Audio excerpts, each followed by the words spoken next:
আজকে সন্ধেবেলা এই আপনাদের বাংলাদেশ সময় 6:30 নাগাদ একটা জরুরি বৈঠকে বসেছিলেন আপনাদের chief adviser doctor Mohammad Yunus. তিনি বেজায় ঘাবড়ে টাবড়ে আছেন। এখন তিনি 3 বাহিনীর প্রধানকে নিয়ে সঙ্গে NSA খলিলুর রহমান একটি বৈঠক করেছেন। এই হচ্ছে তার ছবি, ওই বৈঠকের ছবি। 3 বাহিনীর প্রধান এবং ওই কোণে দেখুন খলিলুর রহমান, উনি বসে আছেন আমাদের মোহাম্মদ ইউনুসের পাশে। এই 3 বাহিনীর প্রধানের সঙ্গে যে মিটিংটা হয়, সেই মিটিংটায় পুরো খবর জানা যায়নি, আমি এখনো জানতে পারিনি। যেটুকু জানতে পেরেছি সেটা হলো যে US স্টেট ডিপার্টমেন্ট এবং আপনার সামরিক বিভাগ পেন্টাগন 2 জায়গা থেকে মোহাম্মদ ইউনুসের কাছে একই রকম বার্তা 2টো জায়গা থেকে এসছে যে কোনো সময় যা কিছু ঘটতে পারে, সুতরাং সাবধান হন। এখন কোথা দিয়ে কি ঘটবে না ঘটবে তা আমি জানি না। এই খবরটা পাওয়ার পর আজকে শুনলাম ঢাকায় প্রচন্ড ঝড় বৃষ্টি হচ্ছে, তার মধ্যে 3 বাহিনীর প্রধানকে এবং খলিলুরকে উনি ডেকে পাঠান। তার আগে ওনার তো জ্বর হয়েছে, উনি সহ 8 জন উপদেষ্টার নাকি জ্বর চলে এসছে।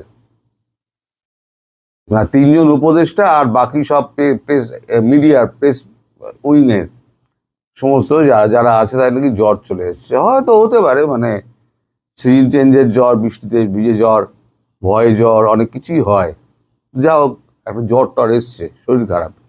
উনি সমস্ত মিটিং আজ ক্যান্সেল করে দিয়েছিলেন, কিন্তু সন্ধ্যেবেলা তড়িঘড়ি করে এই 4 জনকে ডেকে পাঠিয়ে এই বার্তাটি দেন যে আমাদের সাবধান হতে হবে।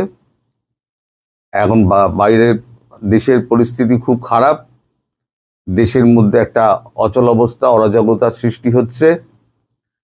এছাড়া পার্শ্ববর্তী রাষ্ট্র থেকে একটা প্রচণ্ড প্রেশার আছে, আমাদেরও কিছু দোষ আছে, আমরাও কিছু অযৌক্তিক এবং খারাপ মন্তব্য আমরা করেছি। এখন এর থেকে মুক্তি পাওয়ার উপায় কি, এক্সিট রুটটা কি? তখন মানে আপনাদের যে সেনাবাহিনী প্রধান ওয়াকার, তিনি বলেন আমরা প্রচন্ড প্রেশারের মধ্যে আছি, বুঝতেই পারছেন। এয়ার চিফ যিনি আছেন তিনিও বলেছেন যে আমরা কিন্তু খুব একটা স্বস্তিকর জায়গায় নেই, আমরা ভারসাম্যহীন কিছু মন্তব্য করে আমরা বিপদের মধ্যে দেশকে ফেলে দিয়েছি। এখন এর থেকে উত্তরণের উপায় কি?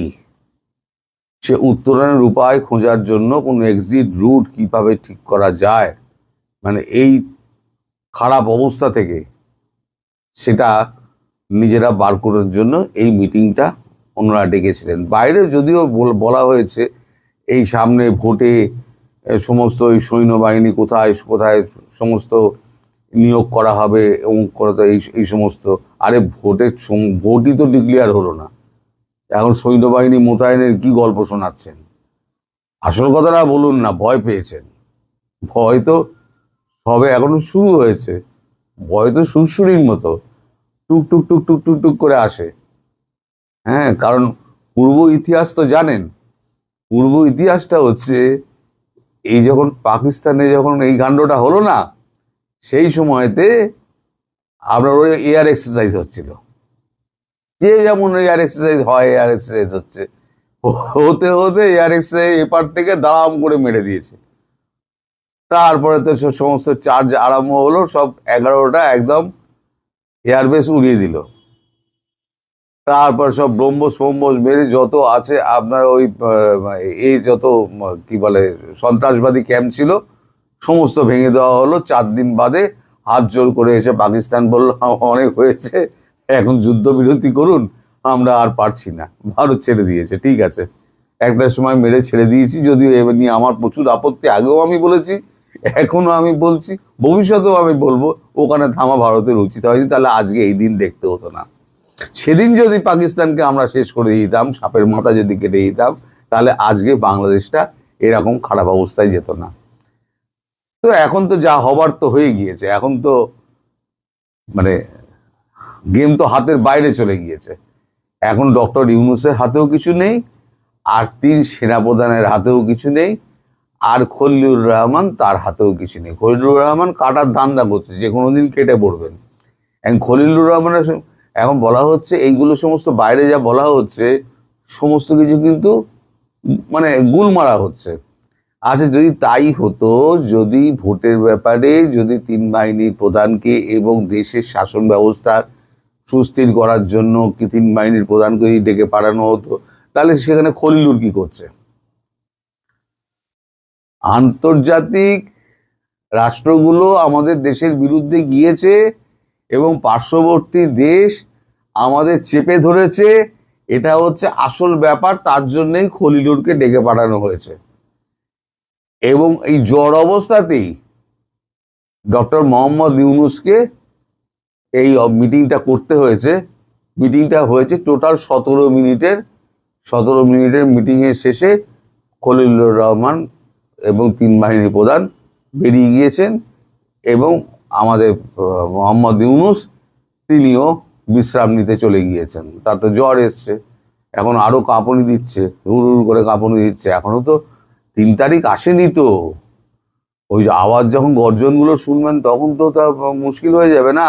আমি একদিন ধরে যেগুলো বলে যাচ্ছিলাম সব একেবারে ওই সব লেংটি ফেংটি পাল্টাতে হবে, তখন খুব মুশকিল হয়ে যাবে।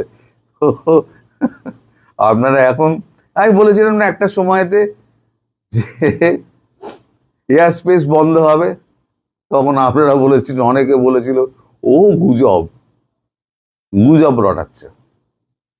আলটিমেটলি কিন্তু এয়ার স্পেস বন্ধ হলো। নোটাম হচ্ছে নোটিশ টু এয়ারম্যান। অনেকে আমায় জিজ্ঞেস করে নোটামটা কি। নোটাম হচ্ছে নোটিশ টু এয়ারম্যান, অর্থাৎ এয়ারম্যানদের বলে দেওয়া যে এই অঞ্চলে আমরা এক্সারসাইজ করছি, এখানে বোমারু বিমান টিমান উড়বে, এখানে মিসাইল ছোড়া হবে, তোমরা এখানে এসো না, রুট পরিবর্তন করো। সেটা ভারতবর্ষ আগেই মানে আমাদের সিভিল এভিয়েশন ডিপার্টমেন্ট প্রত্যেকটা জায়গায় চিঠি দিয়ে, আমি ভিডিওতে বলেছিলাম, জানিয়ে দিয়েছে। তাহলে অফিসিয়ালি নোটামটা এ করা হচ্ছে ৩ তারিখ থেকে ১৬ তারিখ অবধি, যেটা দ্বিতীয় ধাপে আরো বাড়বে, তৃতীয় ধাপে আরো বাড়বে। এখন এই রাফাল যে ওটা নামা, এই সমস্ত জিনিসগুলো যেগুলো হচ্ছে না, তার মধ্যে আবার যদি পাকিস্তানের মতো ঘটনা ঘটে যায় তা তো কিছু বলা যায় না।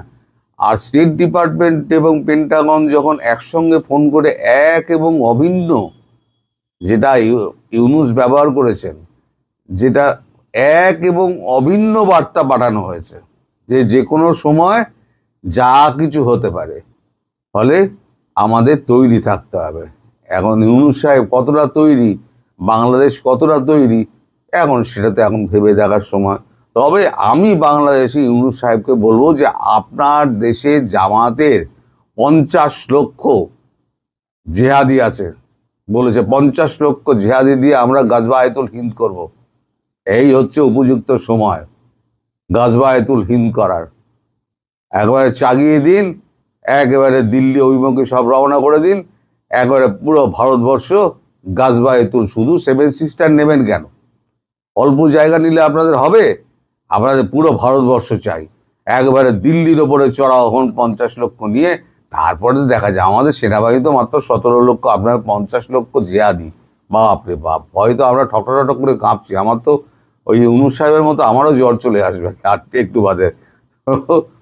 ঘটনা প্রবাহ আরো বাড়বে, আরো অনেক কিছু নাটক হবে।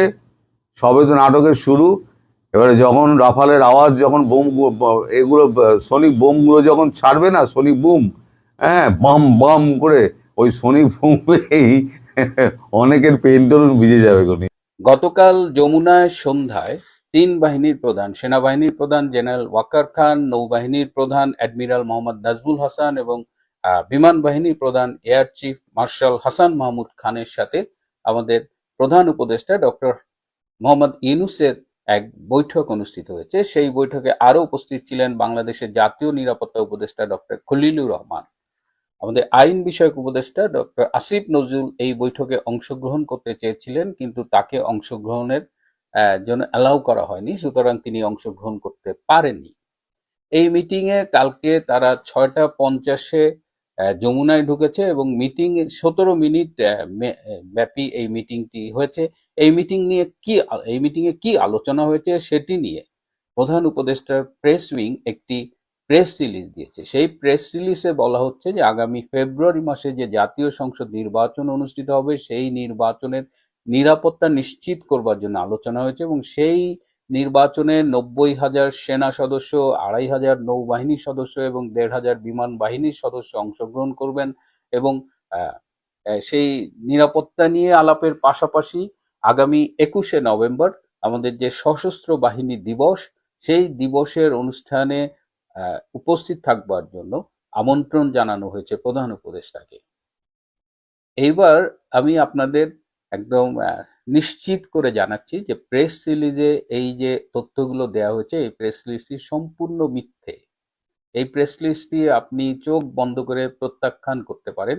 গতকালকের বৈঠকে নির্বাচনের নিরাপত্তা কিংবা সশস্ত্র বাহিনী দিবসে ইউনূসের আমন্ত্রণের বিষয়ে কোনো আলোচনা হয়নি।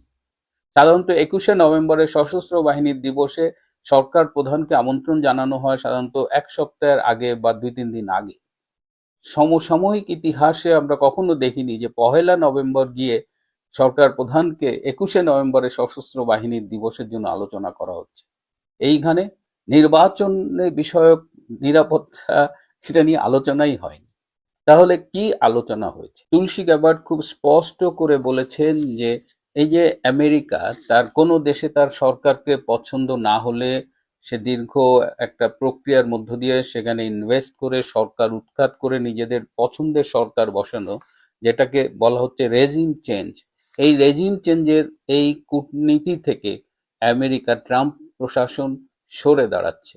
সেই আগের যে বাইডেনের বা তারও আগের যে এই দশকের পর দশক ধরে আমেরিকার এই যে রেজিম চেঞ্জের কূটনীতি, এর জন্য ট্রিলিয়ন ট্রিলিয়ন ডলার অর্থাৎ হাজার হাজার কোটি ডলার খরচ হয়েছে। অসংখ্য মানুষ প্রাণ হারিয়েছে, কাউন্টলেস ব্লাড লস। আর এর পাশাপাশি দেখা গেছে ইসলামী জঙ্গি অভ্যুত্থান বেড়ে গেছে, যেমন আইএসআই বিভিন্ন দেশে প্রতিষ্ঠিত হয়েছে। সো ট্রাম্প প্রশাসন এই জায়গা থেকে সরে আসছে। এইবার আমি গতকালকের বৈঠকের কথা বলি, আপনারা একটু মিলিয়ে নেবেন। গতকাল দুপুর 3টা 40 মিনিটে জেনারেল ওয়াকারের কাছে আমেরিকা থেকে একটি ফোন এসেছিল এবং এই প্রথম আমেরিকার স্টেট ডিপার্টমেন্ট, হোয়াইট হাউস এবং পেন্টাগন একই সুরে কথা বলছে। এর আগে আমরা গত 15 মাসে খেয়াল করেছি বাংলাদেশের বিষয়ে এই 3টি সংস্থার কোনো সমন্বয় ছিল না। ডিপ স্টেট বা স্টেট ডিপার্টমেন্ট একরকম কাজ করছে, হোয়াইট হাউস একরকম বলছে, পেন্টাগন আর একরকম বলছে। সো এই প্রথম 3টা সংস্থা কোঅর্ডিনেটেড ওয়েতে একটা বার্তা পাঠালো বাংলাদেশের সেনাপ্রধানের কাছে। এই বার্তাটি আমেরিকার থেকে জেনারেল ওয়াকার খানের পাশাপাশি ডক্টর খলিলুর রহমানের কাছেও এসেছে, আরও এসেছে বাংলাদেশের যে চার্জ দ্য অ্যাফেয়ার্স রয়েছেন বর্তমানে মার্কিন ভারপ্রাপ্ত রাষ্ট্রদূত ট্রেসি অ্যান জ্যাকবসনকে। জেনারেল ওয়াকার চেয়েছিলেন ট্রেসি অ্যান জ্যাকবসন এই যে বার্তাটা আমেরিকার থেকে এসেছে সেটি ডক্টর ইউনূসকে জানান, কিন্তু ট্রেসি খুব স্পষ্ট জানিয়ে দিয়েছে যে this is not her cup of tea. তিনি এই বিষয়টি নিয়ে ডক্টর ইউনূসের সাথে কথা বলবেন না। তারপরে এই জেনারেল ওয়াকার 3 বাহিনীর প্রধানকে নিয়ে ডক্টর ইউনূসের সাথে দেখা করতে যান। ডক্টর ইউনূস কিন্তু তাদের বৈঠকে ডাকেননি। গতকাল বিকেলে সন্ধ্যায় ডক্টর ইউনূসের আরো কিছু অ্যাপয়েন্টমেন্ট ছিল উপদেষ্টাদের সাথে, সেগুলো ক্যান্সেল করে এই 3 জনের সাথে বৈঠকটা অ্যারেঞ্জ করা হয় এবং এই সেনা প্রধানই মূলত আর 2 জনকে নিয়ে যমুনায় যান। এবং যেহেতু ডক্টর খলিলও involved and he receive the same message, সেই জন্য তারা ডক্টর খলিলকেও এই বৈঠকে থাকবার জন্য অনুরোধ করেন। আদারওয়াইজ সেনাবাহিনীর সাথে ডক্টর খলিলের সম্পর্কটা খুব একটা উষ্ণ না, এবং তারা নর্মাল পরিস্থিতিতে এইসব মিটিং এ সাধারণত জাতীয় নিরাপত্তা উপদেষ্টা ডক্টর খলিলকে রাখেন না। আপনারা নিশ্চয়ই বুঝতে পারছেন আমেরিকার থেকে কি বার্তা আমাদের সেনাপ্রধানের কাছে এসেছে। খুব স্পষ্টভাবে বাংলাদেশের ব্যাপারে আমেরিকার যে বর্তমান অবস্থান, এবং আমি কালকেও বলেছি যে পল কাপুর সম্প্রতি জয়েন করেছেন, ট্রাম্প প্রশাসন তার রেজিম চেঞ্জের কূটনীতি থেকে সরে এসেছেন। তো বাংলাদেশে আমেরিকা আর ডক্টর ইউনূসের প্রশাসনকে চাইছেন না। ষড়যন্ত্রের মাধ্যমে মার্কিন পৃষ্ঠপোষকতায় শেখ হাসিনার রেজিমকে ষড়যন্ত্রের মাধ্যমে সরিয়ে যে ইনুস রেজিমকে আনা হয়েছিল, সেই ইনুস রেজিমকে স্পষ্টভাবে আর চাইছেন না মার্কিন প্রশাসন। এই সংবাদটি গতকাল তারা সেনাপ্রধান ট্রেসি অ্যান জ্যাকবসন এবং ডক্টর খলিলকে স্পষ্টভাবে জানিয়ে দিয়েছে। এই খবরটি দেওয়ার জন্যই জেনারেল ওয়াকার খান তার আর দুই বাহিনী প্রধানকে নিয়ে যমুনায় গিয়েছিলেন, এবং সেখানে ডক্টর ইনুসকে এটি স্পষ্ট ভাষায় জানিয়ে দিয়েছেন। হোয়াট ডাজ ইট মিন? এর অর্থ হলো যে ডক্টর ইউনূসের বাংলাদেশে থাকার দিন শেষ হয়ে গেছে। আমি গতকালও বলেছি যে ক্ষণ গণনা শুরু হয়ে গেছে, সে চলে যাবে। তিনি চলে গেলে কি আর্মি টেক ওভার করবে? জেনারেল ওয়াকারের সেই সক্ষমতা নেই, সুতরাং মার্শাল ল আসার কোনো সম্ভাবনা নেই। হি হ্যাজ প্রুভেন দ্যাট, এবং তিনি কালকে 3বার বলেছেন ডক্টর ইউনূসকে যে sir I am under pressure, pressure, pressure, এবং তার উপরে ভীষণভাবে আন্তর্জাতিক চাপ সৃষ্টি হয়েছে যেন বাংলাদেশে ডক্টর ইউনূসকে সরিয়ে পরবর্তীতে, যেটি আমার ধারণা যে ডক্টর ইউনূস চলে গেলে সম্ভবত একটি কেয়ারটেকার গভর্নমেন্টের অধীনে নির্বাচন হবে, এই জায়গাটুকু আমি আমার অনুমান থেকে বলছি। তো এই জায়গায় ডক্টর জেনারেল ওয়াকার খান, ডক্টর ইউনূস চলে যাবে, কিন্তু জেনারেল ওয়াকার, আপনারা জানেন যে তার ভেতর একটা জামাতি আছে, তিনি জামাতের একজন নিবেদিত সদস্য, বা এখন বলা যায় যে একেবারে ক্যাডার পর্যায়ের লোক। তো কালকের মিটিং এ আপনারা যদি দেখেন জেনারেল ওয়াকারের বডি ল্যাঙ্গুয়েজ, তার মুখের ছবিটা যদি দেখেন, যে তিনি আসলে খুব ভালো নেই। কালকে আরো একটা কথা বলা হয়েছে যে আপনারা জানেন যে ভারত তার কিছু সামরিক মহড়ার কারণে এই আরব সাগর, বঙ্গোপসাগর, নর্থ ইস্ট ইন্ডিয়া, এই একটা বিস্তীর্ণ এলাকা জুড়ে নোটাম জারি করেছে, অর্থাৎ সেই আকাশপথ ওই সময়টা বন্ধ থাকবে। এই আকাশপথ বন্ধ থাকার সময়ে বাংলাদেশের করণীয় কি হবে, এটাও এই বাহিনী প্রধানরা ডক্টর ইউনূসের কাছে জানতে চেয়েছেন। ডক্টর ইউনূসকে আরো বলা হয়েছে যে তার বিভিন্ন বক্তব্যে তিনি যেভাবে ভারতকে হোস্টাইল করেছেন, নর্থ ইস্ট নিয়ে যেসব কথা বলেছেন, তাতে ভারতকে তিনি শত্রু বানিয়েছেন। তো সেই সময়ে এই এবং বাংলাদেশে বর্তমানে রাজনৈতিক দলগুলোর মধ্যে যে মতানৈক্য সৃষ্টি হয়েছে, যে একে অন্যের সাথে যে বিরোধিতা চলছে, এই অবস্থায় করণীয় কি, সে ব্যাপারেও জেনারেল ওয়াকার ডক্টর ইউনূসের কাছে নির্দেশনা চেয়েছেন। এই ছিল গতকালকের বৈঠক। প্রেস রিলিজের মিথ্যাচার এড়িয়ে আমি আপনাদের সত্য কথাটা বললাম। দুই একটা তথ্য আমি প্রতিশ্রুতিবদ্ধ বলে আপনাদের জানাতে পারলাম না, সেজন্য আমি ক্ষমা প্রার্থী। আপনারা জানেন যে সবসময় কিছু ন্যাশনাল সিক্রেট থাকে, কিছু ইন্টারন্যাশনাল সিক্রেট থাকে, যেগুলো জানলেও বলা যায় না। আমার মনে হচ্ছে বলা উচিত না, কিন্তু আমি গতকালও বলেছি, আজও বলছি যে বুদ্ধিমানের জন্য ইশারাই যথেষ্ট। ডক্টর ইউনূস চলে যাবেন এবং বাংলাদেশ আশা করা যাচ্ছে যে একটি গণতন্ত্রের পথে যাবেন, এবং এই যে গৃহযুদ্ধ, জামাতের দুঃশাসন, বিএনপি ক্ষমতায় চলে এলো, এই জায়গাগুলো ইজি হয়ে আমরা আশা করি যে আগামীতে একটি সুষ্ঠু, অবাধ, নিরপেক্ষ নির্বাচনের মাধ্যমে একটি নতুন সরকার বাংলাদেশে গঠিত হবে।